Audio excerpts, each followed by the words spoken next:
There's something almost primal about watching raw steel get shaped by sheer overwhelming force. It takes you back to the days of the old blacksmith hammering away at his anvil. Except today, the hammer weighs thousands of tons and runs on hydraulic pressure that would boggle the mind of anyone from that earlier era.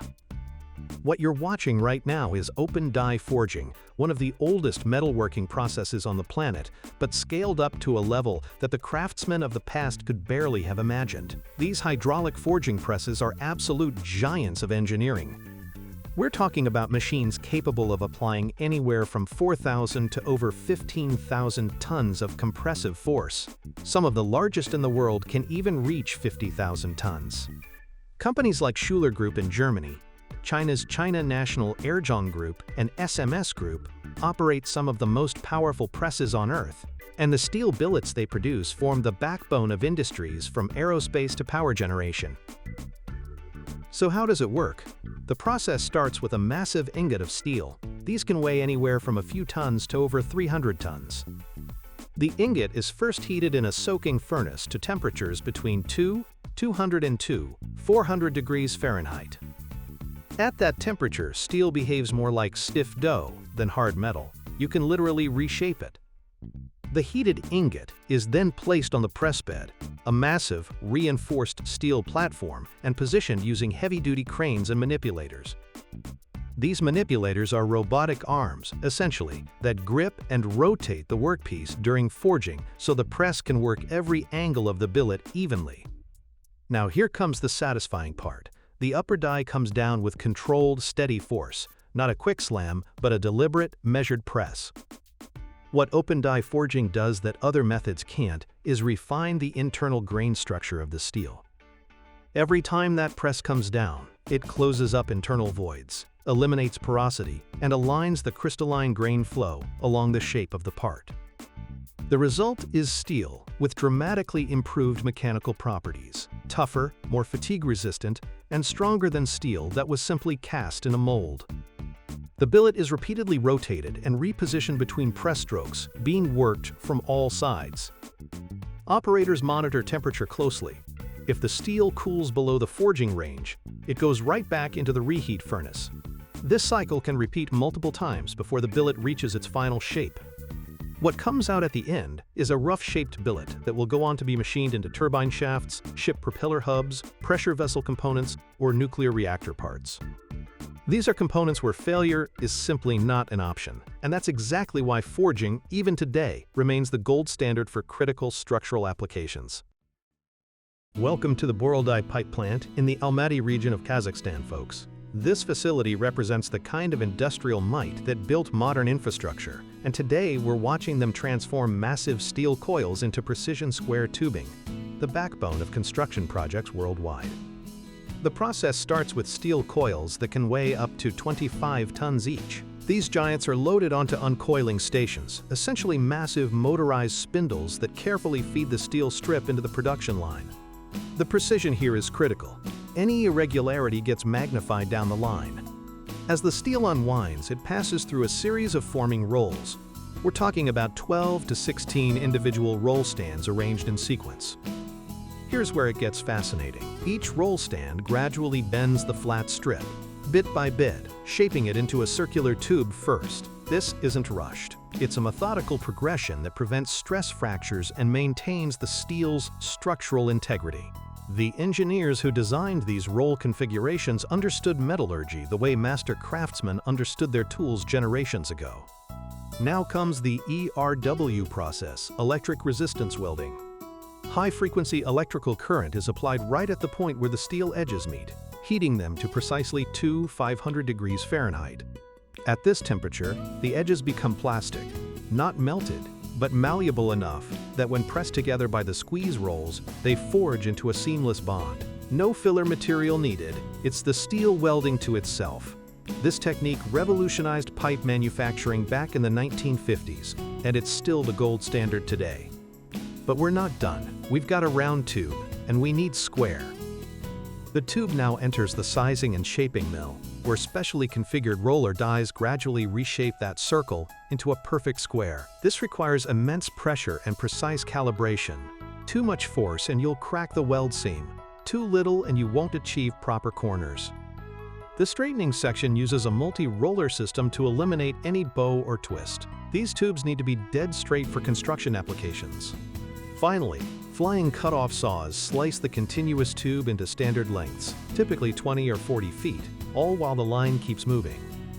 Throughout this entire process, ultrasonic testing equipment monitors weld quality in real time, and dimensional gauges ensure every tube meets specifications within thousandths of an inch. It's this combination of brute industrial force and surgical precision that's built everything from skyscrapers to the frames of the vehicles we drive.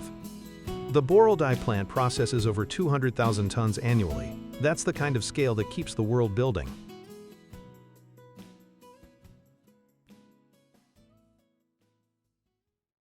Here's something that looks deceptively simple, but takes extraordinary precision to pull off. What you're seeing is a heavy steel plate, certified to ASME standards, being rolled on a 3-roll plate bending machine, the MAV 3-roll, capable of forming plates up to 5.25 inches or 130 millimeters thick. The MAV 3-roll is a workhorse used in pressure vessel fabrication, shipbuilding, and large-diameter pipe manufacturing. It uses 3 hydraulically adjustable rolls arranged in a pyramid configuration. The 2 bottom rolls drive the plate forward, while the top roll applies the bending force. And by precisely controlling that top roll's position, sometimes down to fractions of a millimeter, operators can achieve exact radii, whether forming a cylinder, a cone, or a compound curve.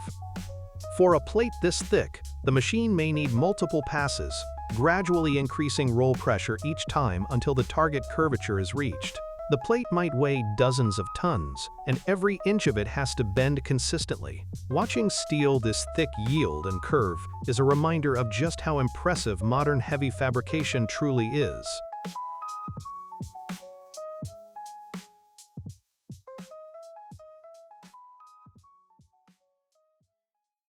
Welcome to Santander on Spain's northern Atlantic coast, home to one of the most impressive marine propulsion manufacturing operations in Europe. What you're looking at is the full production journey of marine propellers and impellers, from raw casting to finished, precision-balanced components ready for the world's shipping fleet.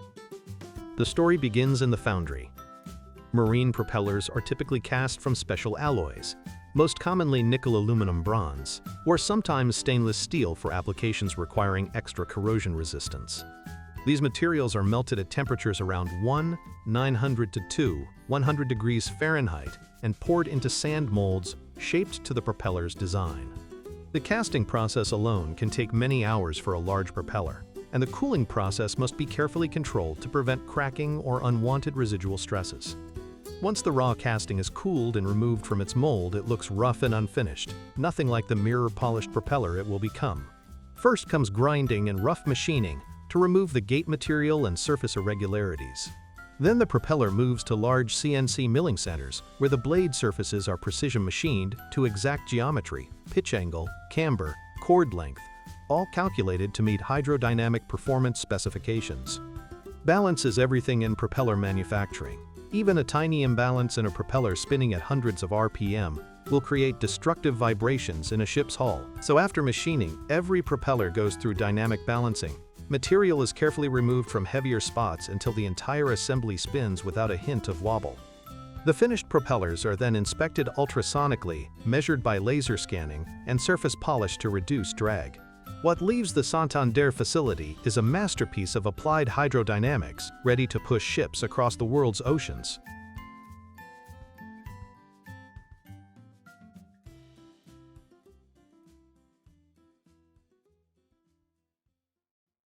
Now, if you thought the previous clip showed impressive manufacturing, buckle up, because what you're about to see takes precision machining to a whole new level. This is cryogenic machining of a titanium propeller blade using liquid nitrogen cooling and minimum quantity lubrication. 2 cutting-edge technologies working together in a way that's genuinely changing the economics of high-performance aerospace and marine component manufacturing. Let's talk about why this is so challenging. Titanium is notoriously difficult to machine. It has an excellent strength-to-weight ratio, which is why it's used for propeller blades in high-performance applications. But it also conducts heat very poorly.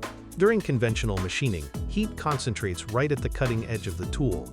This softens the tool, causes tool wear, creates built-up edge where titanium literally welds itself to the cutter, and leads to poor surface finish. Tools wear out fast, cycle times are long, and costs go through the roof. This is where the MAG system's through-spindle, through-tool, liquid nitrogen delivery changes everything. Liquid nitrogen, at -321 degrees Fahrenheit, which is -196 Celsius, is delivered through the machine's spindle and directly through the cutting tool itself, right to the cutting edge. This isn't just cooling the tool from the outside, it's bringing the cold exactly where the heat is being generated. The result is dramatically lower cutting temperatures, which means the tool retains its hardness, titanium doesn't stick, and the workpiece doesn't get thermally damaged. And that's only half the story. MQL, minimum quantity lubrication, adds a precisely metered mist of cutting oil to the equation. We're talking about just 10 to 50 milliliters of oil per hour, a tiny fraction of what flood coolant systems use. The MQL lubricates the tool-chip interface, reducing friction and adhesion even further. The combination of liquid nitrogen cooling and MQL lubrication unlocks cutting speeds that would simply destroy conventional tooling within minutes. Now, the machining strategy itself is helical milling, also called orbital milling. Instead of a conventional straight milling path, the cutting tool moves in a helical corkscrew path as it removes material from the blade surface. This distributes cutting forces more evenly across the tool's cutting edges, reduces vibration, and produces a much smoother surface finish on complex curved geometries, like propeller blades. The machine constantly monitors spindle load, cutting temperature, and vibration, adjusting feed rates in real time to stay within optimal cutting conditions. The titanium chips evacuate cleanly, nitrogen-cooled chips are brittle and break off easily rather than smearing, and the finished blade surfaces require minimal hand finishing,